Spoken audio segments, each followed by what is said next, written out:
I just want you guys to brace yourselves and get ready, because I do have access to the court documents of what Cassy put forward, and we're going to do a deep dive into every single point. And I just want you guys to just sit down, breathe, be ready, because not only is this very triggering, but I am absolutely shell-shocked by the things that Cassy has gone through, because half the things that have been reported, there's huge amounts that have not been reported that are all in these court documents that people need to know about.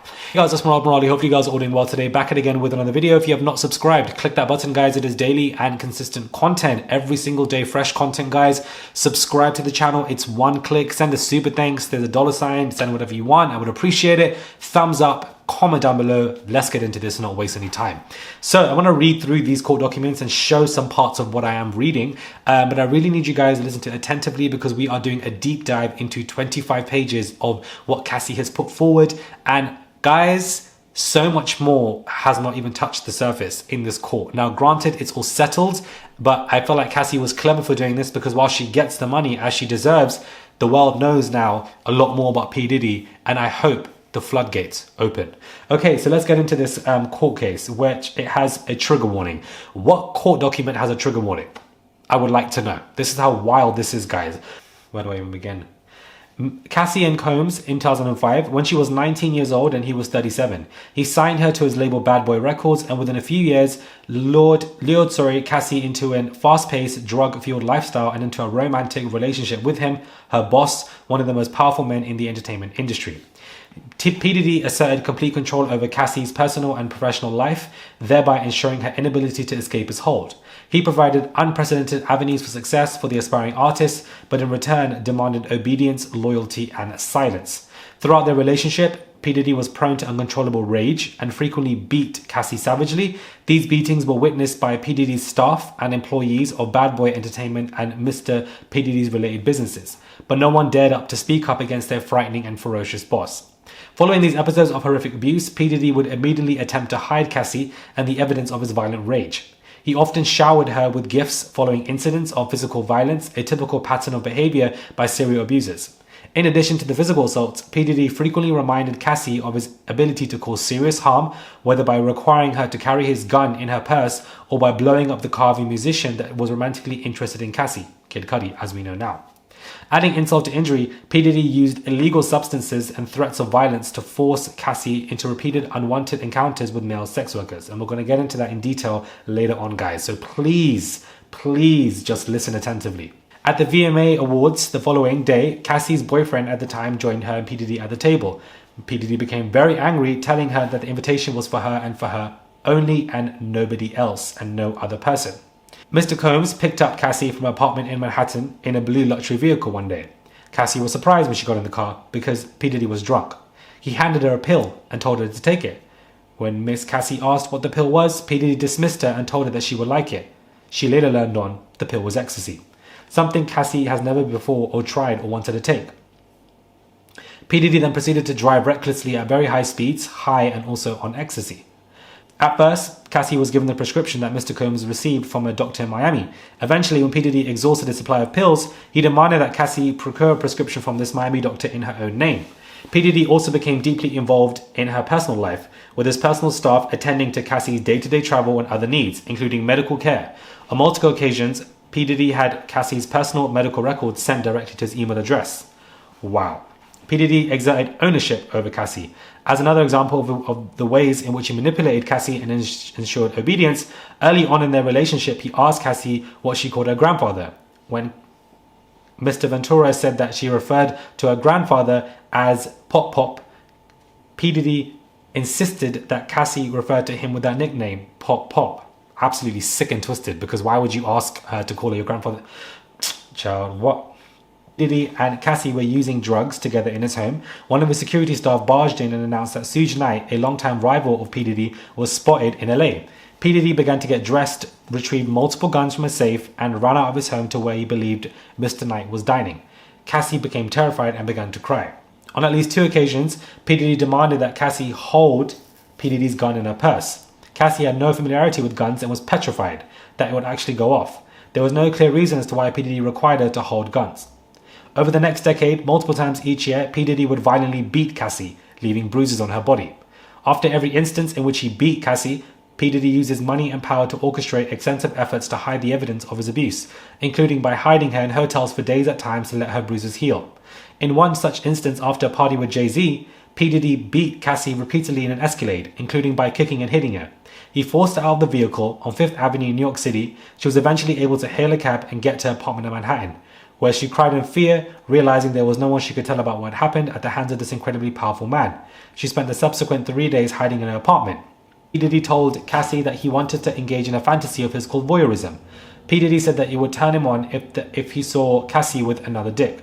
The first time P. Diddy hired a man and brought the man to his home in LA, P. Diddy and Cassy wore masquerade masks and ingested drugs. What the hell? P. Diddy directed Cassy to perform sexual acts with this man whilst P. Diddy watched, then he masturbated whilst he directed Cassy and the man to do specific sexual acts. The encounter lasted multiple days. P. Diddy began to call the arrangement an AFO, a freak-off. He would repeatedly tell Cassy around the moments that he wanted a freak-off, and Cassy was eventually expected to facilitate the location and the hiring of male sex workers. At certain points during Cassy and P. Diddy's relationship, he would insist on a weekly freak-off, and that it was their secret. Cassy was eventually instructed to use websites and escort services. P. Diddy told Cassy to search for large black penises on the website. Sometimes P. Diddy would pay to fly male sex workers to a location, including to multiple cities in the US. P. Diddy's assistants would help. P. Diddy also supplied Cassy with copious amount of drugs before and after the freak-offs, giving ecstasy, cocaine, GHB, ketamine, marijuana, and alcohol in excessive amounts during freak-offs, which allowed her to dissociate during these horrific encounters. It became plays to get IV fluids in the days after a freak-off to recover from the excessive substances pushed upon her. Cassy was required to dress up in lingerie for a freak-off. Diddy insisted she wear white nail polish to contrast her nails with the skin of the black men he hired to have sex with her. P. Diddy would instruct Cassy to pour excessive amounts of oil all over herself. P. Diddy would then instruct Cassy and the sex workers to speak to each other, and then would specifically tell Cassy where to touch the workers. P. Diddy would say things like, "Grab that big black dick," and ask her how does it feel, as he directed her to perform her with him.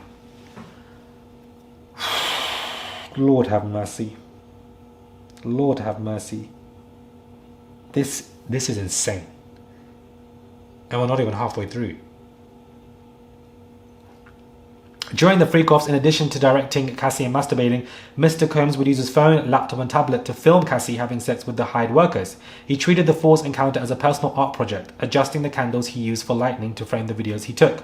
Whilst Cassy quickly deleted any photographs or videos of acts if they were taken on her phone, P. Diddy repeatedly made clear that he retained many videos of Cassy during freak-offs. Even when she deleted the videos, P. Diddy would tell Cassy that he was able to recover deleted videos from her devices. On one occasion, he sat next to her on a flight and made her watch a video she thought she had deleted, reinforcing her inability to escape and the immense power he held. P. Diddy would pay the workers a few $1,000s in cash for their services. During some freak-offs, P. Diddy would become extremely intoxicated and would hit Cassy in front of the male workers. Cassy was repulsed by P. Diddy's demands, but between the physical beating and recognizing her power, she couldn't do anything. She was absolutely helpless. He would present her with lavish gifts prior to or in the middle of the freak-offs, seemingly acknowledging the way in which in these forced encounters constituted work for Cassy that he needed to compensate her for this. Frequently, her anxiety before freak-off would become so great that she would become physically ill, sometimes to the point of vomiting. Whilst kneeling over the toilet, P. Diddy would shame her into performing for him, eventually forcing her to get up and proceed with the encounter. She knew firsthand that telling P. Diddy that she did not want to engage in freak-offs was met with nothing but anger and violence, and that she had a lot to lose and that she could not go to the police. On multiple occasions, P. Diddy sent his employees to lure Cassy back after she tried to escape. When P. Diddy returned from a trip, he demanded another freak-off with Cassy. During the freak-off, P. Diddy found Cassy's phone and found emails between her and Kid Cudi. P. Diddy became enraged and proceeded to place a manual corkscrew between his fingers and lunged at Cassy. Cassy ran away to stay at Kid Cudi's home to escape P. Diddy's wrath. Soon thereafter, one of P. Diddy's staff members told Cassy that he needed to just talk to P. Diddy, even though P. Diddy was enraged. In the bedroom, P. Diddy beat Cassy severely. She ran from corner to corner of the room, trying to avoid P. Diddy's beating and kickings. When she tried to lock herself in the bathroom, he pushed through, punched, and kicked her while she curled up under the toilet. Her screams were drowned out by the loud music playing in the outside air of the hotel suite. P. Diddy's head of security and assistant saw Cassy after the assault. They began to cry. Cassy had 2 black eyes, a burst and bruised lip, and a huge welt on her forehead. Upon seeing the result of his vicious attack, P. Diddy immediately took steps to conceal his wrongdoing. He forced Cassy to stay at his home in Homley Hills along with one of his sons. Whilst there, Mr. Combs FaceTimed Cassy and stated, "You gotta go up and put more makeup on, my son can't see you like that." After he fell asleep, Cassy tried to leave the hotel room and escape P. Diddy. But as she exited, Combs woke up and began screaming at Cassy. He followed her into the hallway of the hotel whilst yelling at her. He grabbed at her and then took glass vases in the hallway and threw them at her, causing glasses to crash around them as she ran to the elevator to escape. She managed to get into the elevator, and when she got to the lobby, quickly took a cab to her apartment. Upon realizing that her running away would cause P. Diddy to be even angrier and completely stuck in this vicious, Cassy returned to the hotel with the intention of apologizing for running away from her abuser. When she returned, hotel security staff urged her to get back into her cab and go to her apartment, suggesting that they had seen the security footage P. Diddy beating, Cassy and throwing glass at her. Hiring other workers, forcing her to play into these sick fantasies, call it a big black D word and, oil on yourself and say XYZ. This is what these men of authority do. These men in their 40s dating 19 to 22-year-olds, exerting power and authority. It happens on an everyday basis. Believe me, I know. I've been through that experience. A lot of you guys have seen my scandal from last year where I was playing and saying and engaging in these race play fantasies for these grown men in their 40s who would drug me, beat me up, lock me in rooms and force me to engage and say these things for them for their weird king fantasies. But unfortunately, I got all the blame as the 18-year-old. But nobody questioned as to why a 40-year-old man is hiring an 18-year-old boy, asking him to say race play slurs so that he can jack his dick off.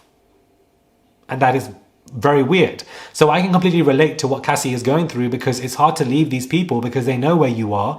They will exert their control and power and influence over you. They will R-word you, introduce you to drugs and alcohol and absolutely twist your life around, and there's nothing you can do. There's no escape that you can go for. Now, of course, P. Diddy is far more powerful than any man that I have been unfortunately interacted with. So for her to go through all of this is insane. The fact that, he would ask her, call me Pop Pop, the same name as your grandfather. He would force her to watch videos that he has deleted and then would force her to say certain, race play related words in text. Force her to paint her nails white so that a contrast, it's that sick and twisted. Put certain candles around her like it's some ritual as he films her and shows it to her publicly. This is scary as fuck, guys. I'm so sorry, but it's absolutely wild to the core that this is how extensive this court document is in the things that he has done to her. I wanted to read this out to you guys because I felt like it needed to be read. I know this is a deep dive. I don't think a lot of people are going to watch this video, but it is absolutely shocking.